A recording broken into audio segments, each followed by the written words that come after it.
Қолың сыңғыр, бетбақ, бақтысыз, ата-енесіге қол көтереді. Ата-енесін ұрады. Ата-ене байқұш башқалардан жардам сұрап қалады. Ой, баламнан мені құтқарғын, ой, қызымнан мені сақтағын деп. Бүгін кейбір адам сүретінде болған айвандар ата-енеге қол көтеріп атады. Неге қол көтерді?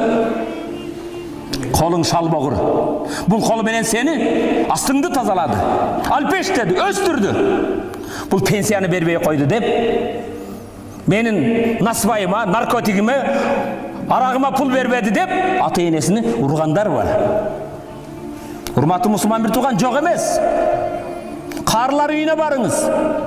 Қырғыз қачан ата-енесін қарылар үйіне қойдылы? Бүгін қарылар үйде 50% көп қырғыздар болып қалды.